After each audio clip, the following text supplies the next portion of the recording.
Hi, my name is Lungile Peaceworth Maquba. I grew up a hostela, guys. I grew up a hostela in Claremont.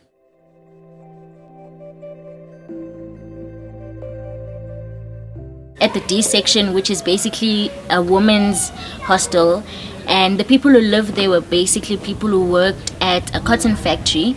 And so my grandmother worked at a cotton factory, which is how we ended up living there.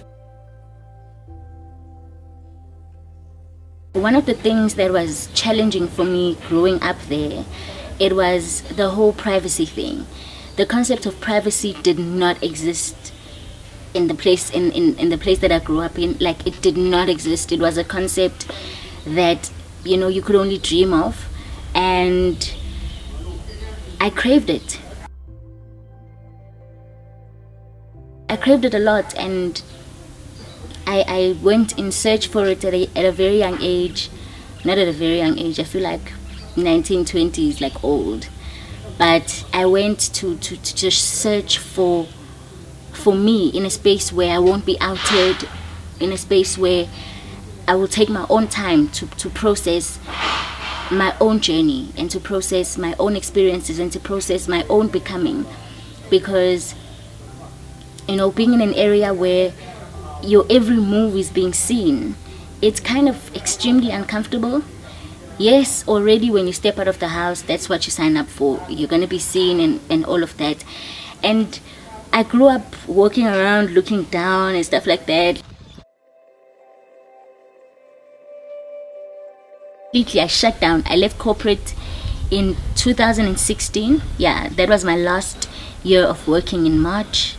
April, I was out. I was back in Durban at home, and I was ready to start my journey as a photographer. It was scary at first because, people pride themselves with their qualifications. They pride themselves with the effort and the time that they spent in acquiring their qualifications. And I didn't acquire any qualification in photography. I just knew that I wanted to do it. And YouTube is there. YouTube is your friend. Google is your friend. And we live in such a great age of information that we have so much access to it. And I'm completely grateful for that. And I just taught myself. I taught myself the editing style that I use. I taught myself the shooting style that I use. I taught myself all these things. And when I started doing the photography, and I was working with this other friend who mentored me and held my hand through my first paying shoots,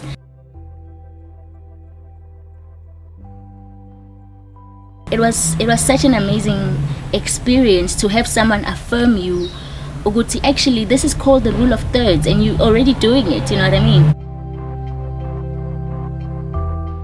So my journey as an intersex activist blew up so much. It blew up so much. It was as if I had to just fill up the space and occupy it in such a big way, where my anxiety versus the responsibility that I have was so intense that I had to make a very conscious decision immediately that this is what I choose.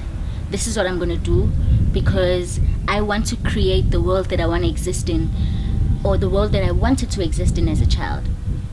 So I took it as it was, and I'm not gonna lie, I faced a lot of my fears. I faced a lot of my fears of public speaking.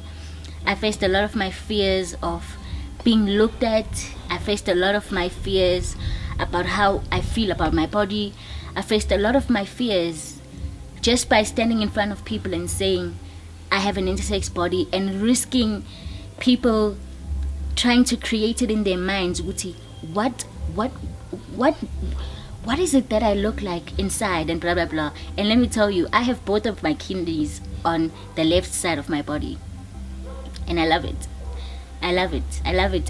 It's a joke and a prank that I played on nurses a lot, when I used to go for checkups and then they're doing ultrasounds and whatnot, they look for this kidney and look for it and look for it, and I'd just be there like, I know it's not there. I know it's not there. They call another nurse, come see. Call another nurse, come see. It ended up just being a joke because, you spend time in hospitals, sometimes you just have to get to a point where you're like, it is what it is. I've traveled the world through my activism work. I've been to Namibia, I've been to New York, I've been to Kenya, and met other beautiful souls who are also intersex, and learned about all these other challenges and the myths and the traumas and all these disturbing things just because a person is born intersex. Like, nobody deserves that. Nobody deserves that. Nobody deserves that. And like, I've come to realize that these contrasts and these situations are created so that there's space for people to learn. We've been taking a lot of information in. We've been taking books and taking information that is given to us and that is chosen for us. This is how much you need to know, and it's time to just take it upon ourselves to be the examples of what a true life as an intersex person is, and what a true life as a person who won't conceive. What does it look like? What does it feel like? How can we change it in future? All these things. So all these questions, right, gave birth to a new form of teaching for me. And this is how my t-shirt business came about. I was sitting in the office and I was like thinking to myself, what is masculinity and what is femininity? I literally knew Guti, I was that kind of person that mangvuga. I don't know how I'm gonna feel, but I've always been masculine. There was just so much pressure. There was just so much pressure of existing in a female body that I had to embrace it too. Like, it was by fire, by force. I had to embrace the fact that I'm in a female body somehow. It was such a strange place to exist in, where it's just like, hey, I'm existing as a woman, but then at the same time, when I get into a relationship with a woman, I have to explain to that person that, okay, so I'm a woman, right, but I'm not a woman in that way. And it was, it's a journey, even that thing. It's a crazy journey. I didn't have an identity. I couldn't identify myself in anyone, and I tried to, because as people, that's just how we learn about ourselves by identifying or trying to find commonalities with other people about ourselves.